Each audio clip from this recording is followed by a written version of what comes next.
Welcome to the Red Conrad Show, the story of my life and world events how I see them. If you like the show, don't forget to subscribe. Let's get this going.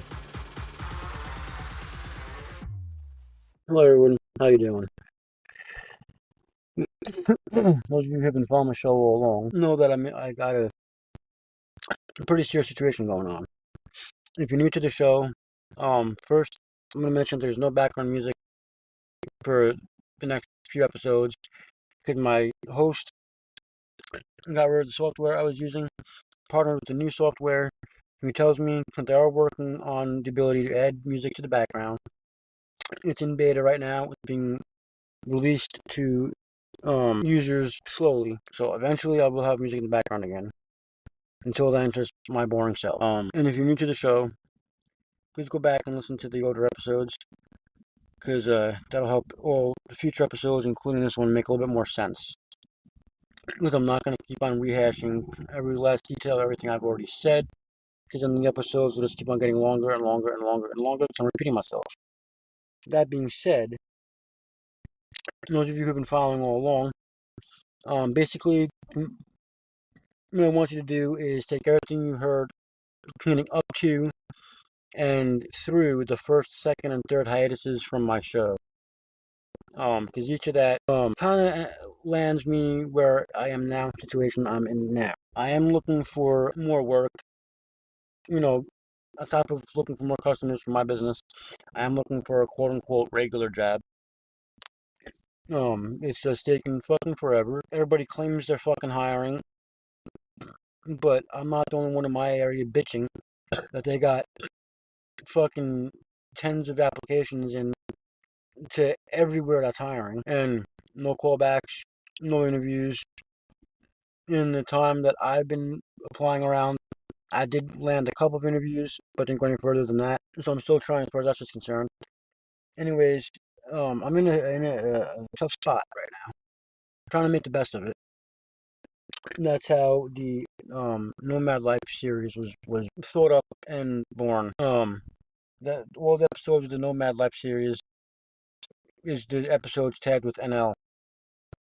Those are specifically that series episodes. And the episodes without a tag is the regular Red Conrad show.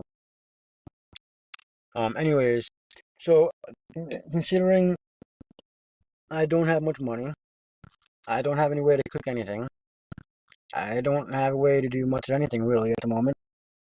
I looked up some stupid fucking shit on the internet, and I came up with I found this weird idea of making ramen with soda, more specifically cola. I'm not using Coke because store brand's cheaper. I've been drinking store brand because it's actually cheaper to buy store brand big bottles of soda than it is to buy the liter size bottles of the iced tea that I prefer to drink, used to drink, can't afford to right now. I mean, I drink a couple liters a day of liquid, so nah.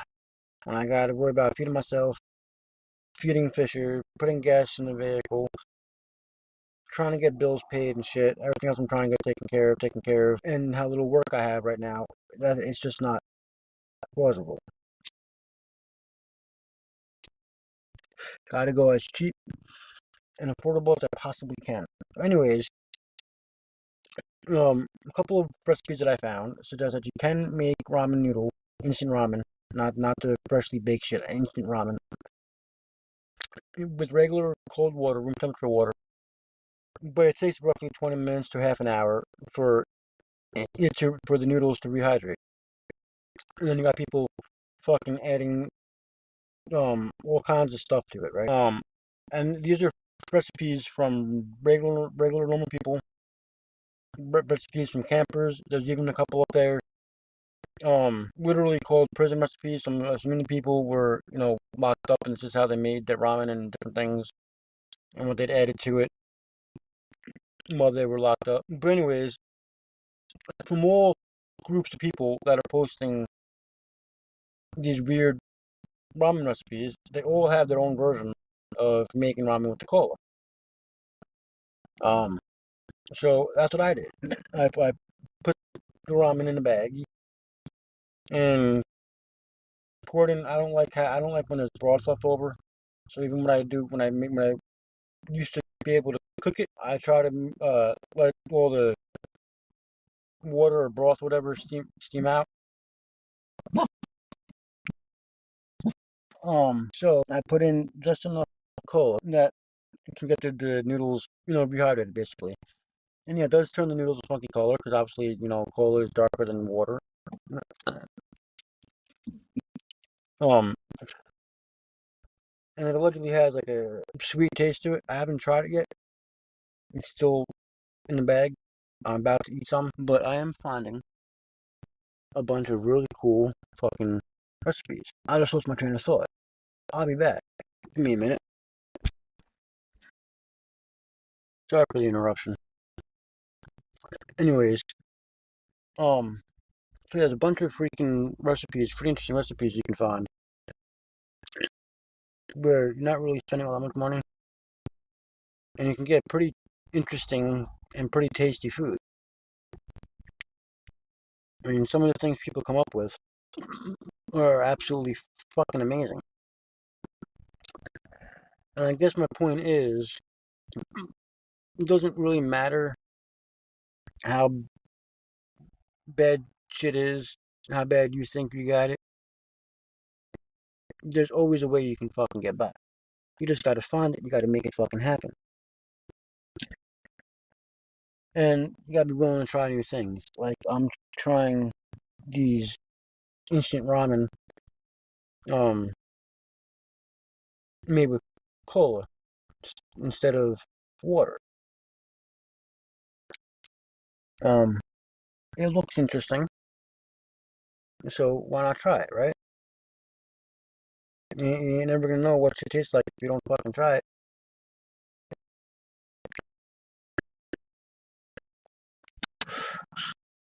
And for those of you who may be hearing this ridiculous idea of making instant soup with fucking soda instead of water and laughing at it, well, all I can say to you is go fuck yourself. I mean, you don't know how it tastes unless you try it, so why don't you make some and try it and see how it tastes for yourself. As far as the situation that I'm in and the lifestyle that I'm trying to move into,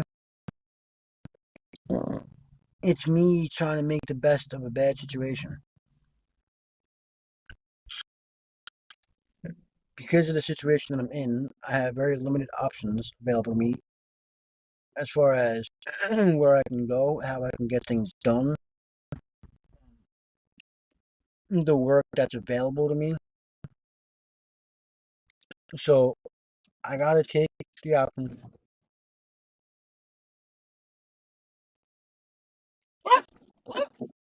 Fisher!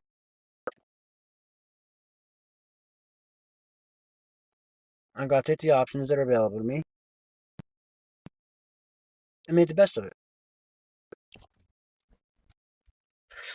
And hope that before shit gets too much worse, something finally breaks. Something finally fucking works in my favor.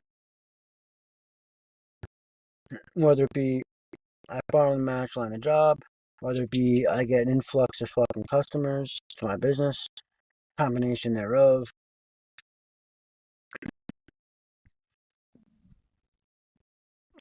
Maybe one day when I got an extra dollar, I decide to play a scratch off and I hit it big on the scratch off. Something. There's no point in fucking sulking when you're down. Because believe me, I did that. For those of you who haven't been listening to my show all along, listen to my previous episodes, particularly the ones about my first, second, and third hiatus. I lost my wife to cancer, and I spent a lot of time sitting in my depression, allowing my depression to control my life. And because of that, a series of events started taking place that when I finally got out of that depression and tried to come back to myself, no matter how hard I tried to fucking prevent the series of events from continuing, yeah, I couldn't stop it. I allowed myself to let my depression hold me down for too long.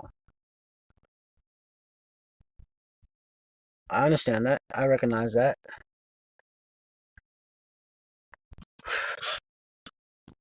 I mean, don't get me wrong. I miss my wife. I really do. I really wish, rather than her passing away of the cancer, that they could have been able to fucking cure it, put it in remission. Unfortunately, that's not how things went. But had it gone into remission, I could have been excited for her that went to remission. She's better. I wouldn't have fucking fell into my depression that essentially destroyed everything I had going for me.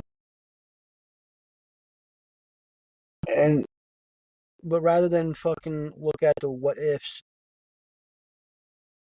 and rather than allow myself to fall back into my depression, I gotta look at the options that are left sitting in front of me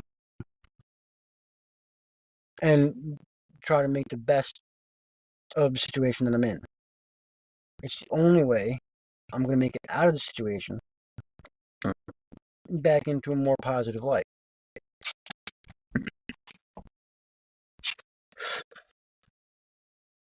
No, it's not gonna be easy. Nothing about this shit is fucking easy. I got a long, hard fucking road ahead of me, and I understand that. I know that, especially the fucking lifestyle that I'm considering taking on once my bills are paid up and the shit I gotta take care of. Once all that's taken care of,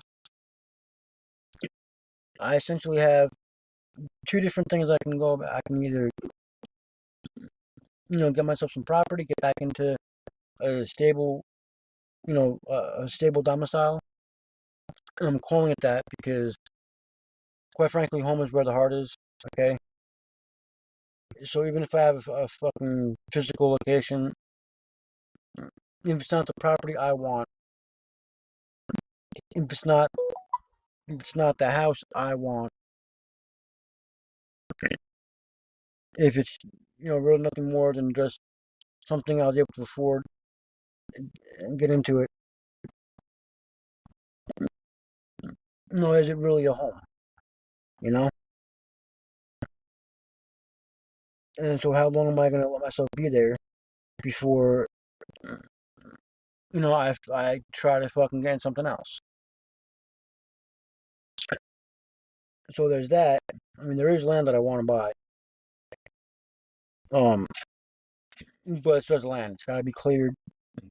Gotta be built on. Gotta have all the plumbing and shit fucking put in, which is gonna cost an insane amount of money. So even if I go that route, when I have the money to do so, at least the money to buy it, it's still gonna take like forever before I can actually live on my own land. So I gotta wait for land to be cleared. I can afford to do that. Then when I can afford to have the plumbing put in, I gotta wait for that to happen. Then when I finally have the money to have a home put on it or built on it, I gotta wait for that. So it's gonna be a long enough process. The other option is the nomad life, which does have its pros and cons. One of its major cons is is in most of the country it's extremely difficult to put an address on your fucking license, registration, and insurance because most states no longer allow PMBs to be used as your domicile address. So I need to find a service. I think I found one already though.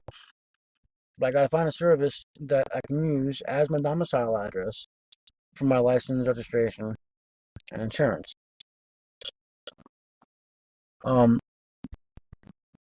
Another major fucking con is, work.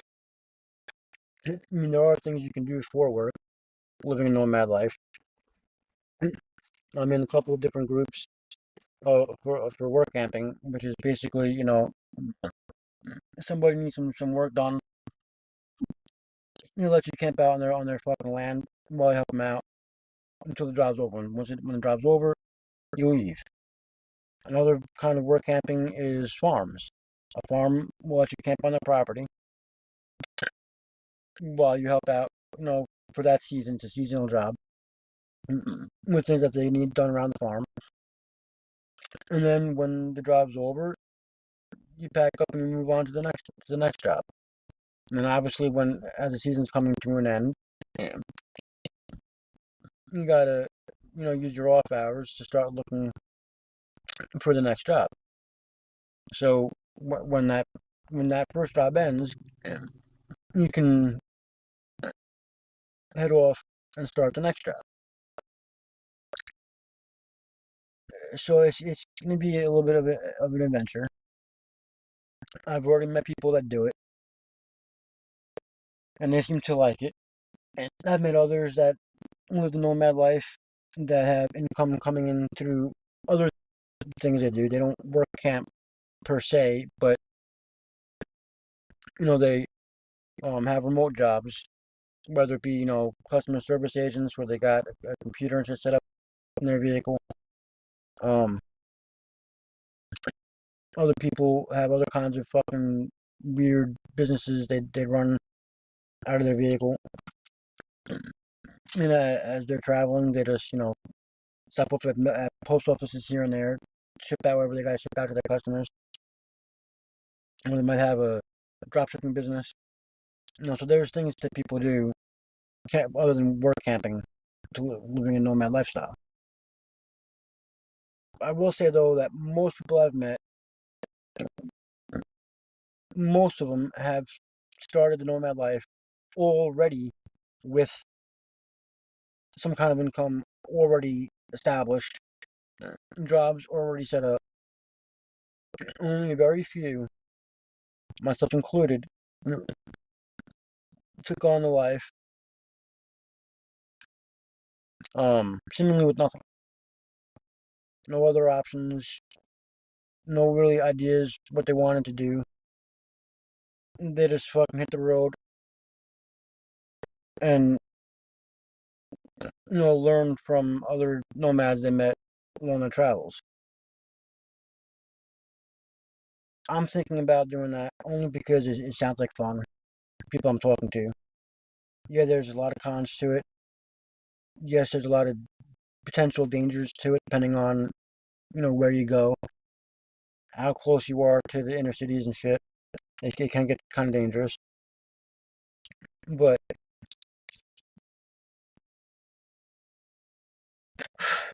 there is money to be made doing it. So, and I'd rather look at myself as a nomad or a van lifer. There's only really one subset of the nomad culture. You got your van lifers, your RVers, your schoolies, car campers, tent campers, and that are all full-time nomads.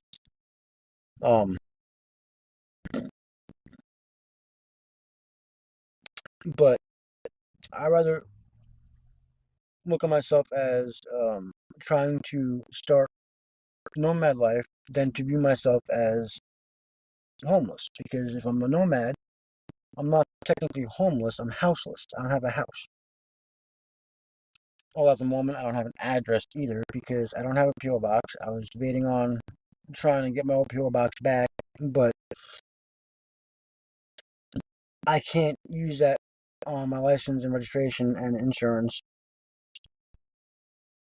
So I'm waiting until I can afford another service that I found that I could use for that purpose. And then I just got to set up with the post office where I'm at and that service to send my mail to the post office for general pickup.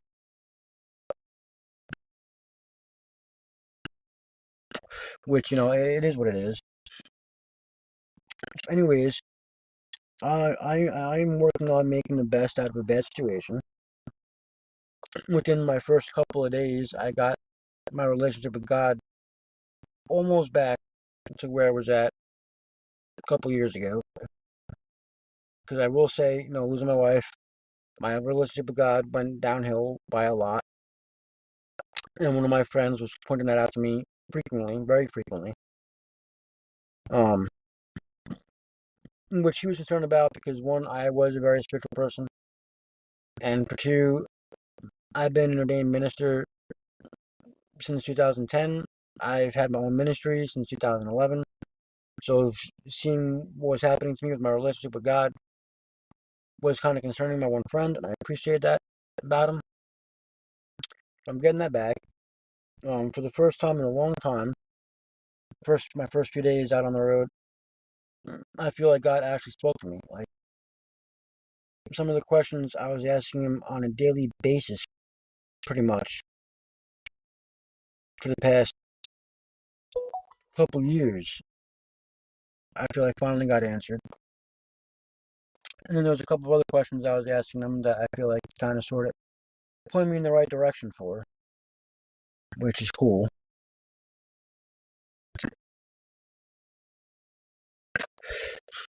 And I don't know, I might even make one of the other. Because I wanted to do. If you've been following my show, I mentioned a couple of episodes ago.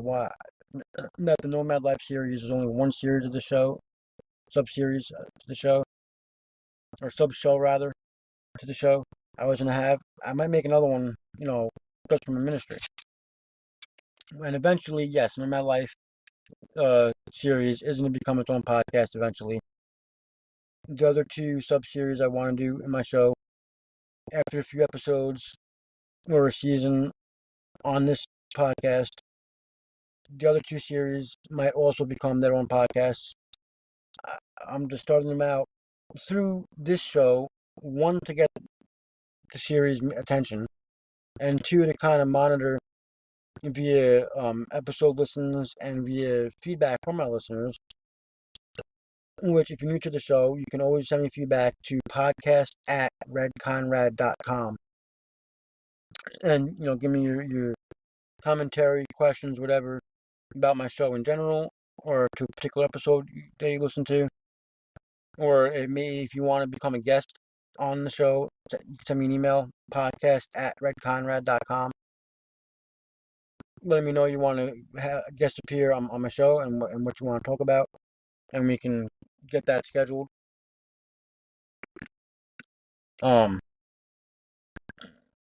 Anyways, pay attention to, the listens to each different episodes, what series they belong to. And based on that, determine if and when that particular series will break off into its own podcast. Another reason why I'm having them all start on this podcast is because the Red Conrad Show is basically about me, about my life, about my happenings, which all three of the sub-series to the show are. They are my life. They are me, about me. All I'm doing really is giving those particular series and the episodes related to those series a topic. So when you listen to my show and you see an episode tagged with one of the series' tags, you have a general idea already of the type of content that's going to be in that episode, as opposed to the general show with no series tags. I could be talking about damn near anything. But then when you see an episode tagged with a series tag, you already know that when you listen to that episode, it's going to be content related to that particular topic, subject. So anyways, getting back to the origination of this episode, don't worry about how bad you got shit.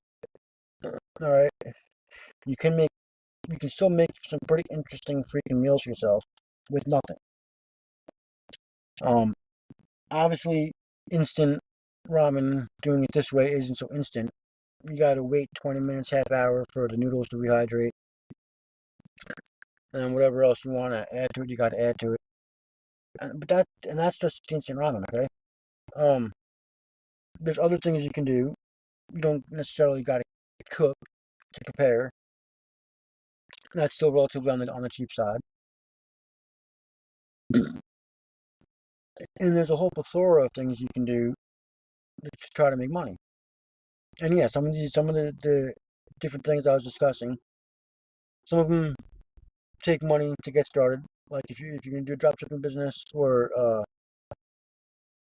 swing stock trading, like I mentioned in previous episodes, or any kind of stock trading, um, or if you want to get involved with network marketing, like I used to do, and one particular company I do want to get involved with again eventually, shit like that, it is gonna take a little bit of money to get started with it and to keep it going. The other options out there that don't require money to get started, it could take some time, lining up. You got to find a job that one has an opening, and two that's actually going to hire you. And if you're like me, trying to get into the whole work camping thing with absolutely zero fucking farm experience, you got to find a farm that is understanding that you're willing to work. No, you don't know how to use any of their fucking equipment, but you're willing to learn. And yeah, they're probably gonna turn around and say, no, because you're inexperienced, because we got to teach you how to use this, we got to teach you how to do that. They might turn back around and say, well, we're not gonna start you at whatever the hell the fucking pay is that they're offering. They might drop it down a little bit, but fuck it, take it. If you can find a farm willing, or a campsite that does work camping, and they're willing to teach you what you need to know, but because they have to train you, they're gonna take some payoff off what was offered. Take it. I mean, so because a lot of fucking places won't do that. A lot of places won't take you if you're not experienced, if you don't have at least a little bit of know-how. If you find a campsite or a farm that's willing to educate you and train you in exchange for a little bit less pay, just take it. There's always fucking shit out there you can do. And it might take a little bit of time to set up. It might take a little bit of time to fucking find something. But it's not costing you any money to get it. It's only costing you time to find it, get interviewed, get hired, and get there to do the job. Nothing but time.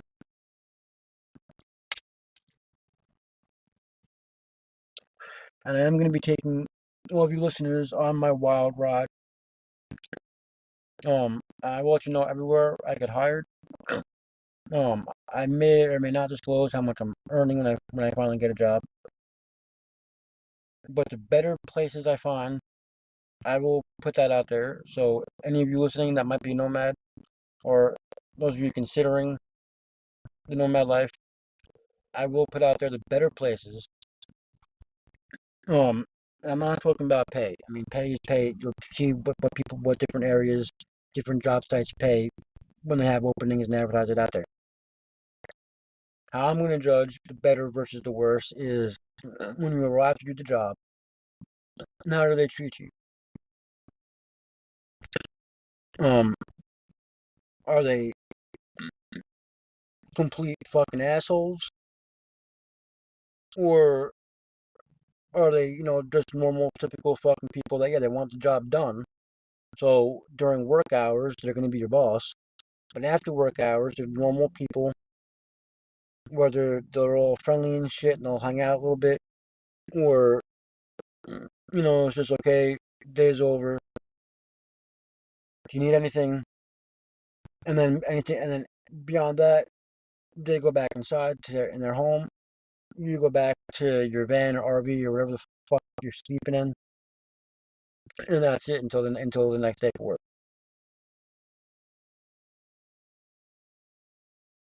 That's what I'm going to be talking about as far as is it a good place or a bad place to work? If they're decent people, respectful to their workers, yeah, there might be fucking hard asses during work time, but on the in between hours, they're decent people, normal people. To me, that's a decent place to work.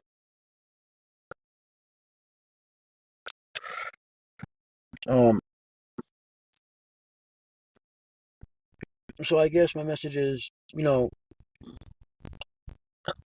I'm trying to make the best of a bad, really tough situation. And with the fucking cocktail of mental conditions that I have, that I was actually officially diagnosed with when I was younger. And despite having no meds, despite having no natural remedies, no nothing, just me inside my own fucking head without anything other than my willpower to try to control it, I'm able to try to fucking make the best of a bad situation. Despite how many times in the past 3 weeks already I've almost had a mental breakdown. Despite that, I'm trying to make the best of a bad situation and turn it into a positive situation. If I can do it, anybody can. So if you're listening to this right now and you lasted this long listening to my boring self, trust me. If I can fucking keep my head up, keep looking forward, try to make the best of a bad situation, anybody can fucking do it. So if you're in a bad spot right now, or if you think you're in a bad spot right now, just keep looking forward, keep pushing forward.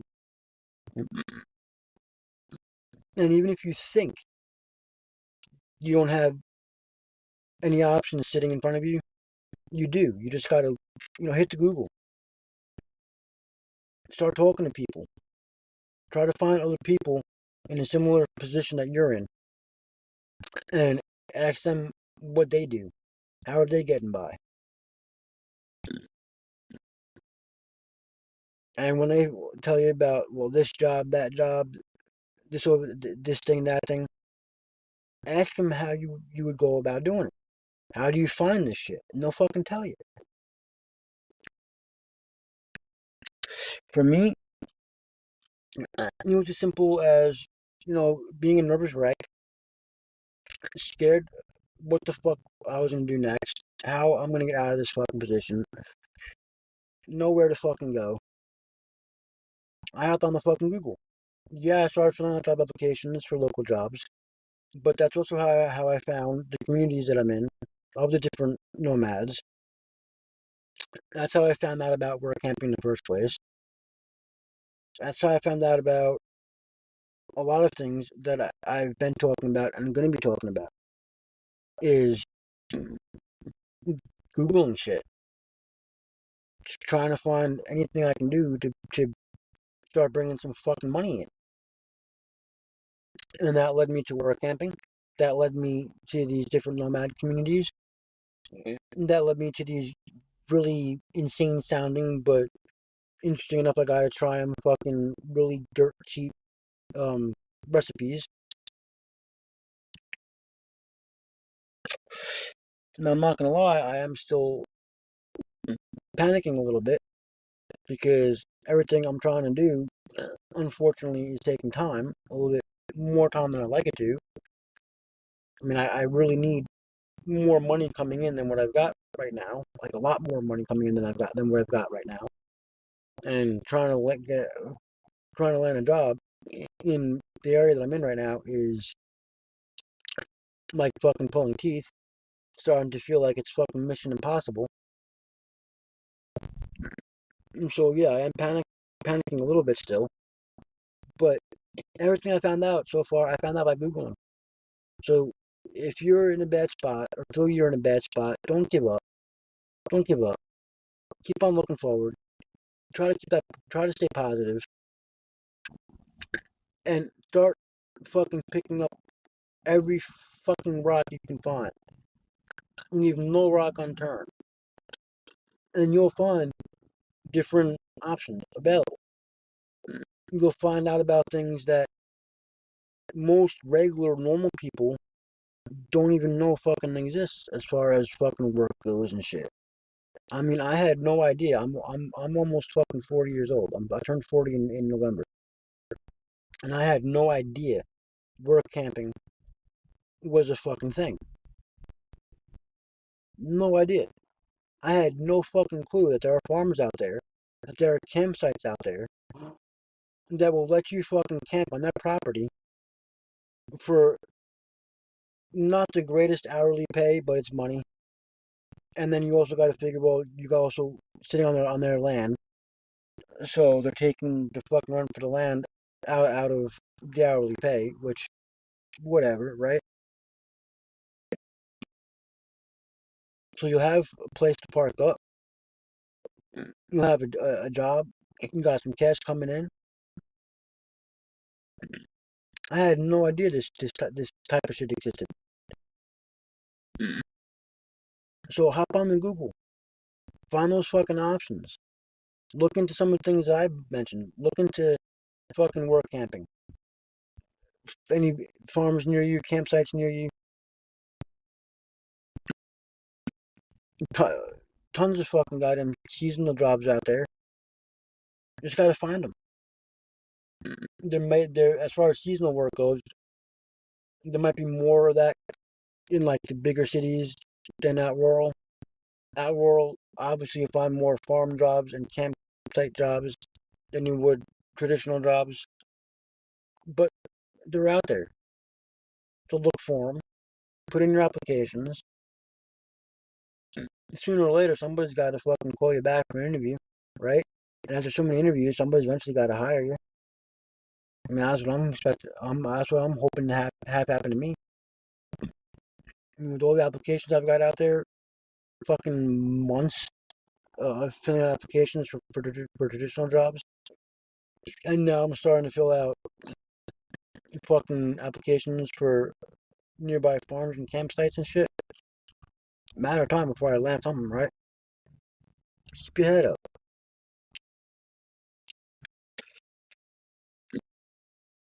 And on that note, I will thank you all for listening, and I hope to see you in the next episode. Thank you for listening to this episode of The Red Conrad Show. Don't forget to subscribe, and remember, if you're not listening on Spotify, Spotify is the home of my subscription-only content. So any stories you want to hear that have part 1 or other missing pieces on the free side, you gotta hop over to Spotify and subscribe to the subscription content to get the missing pieces of those particular stories. I will see you in the next episode.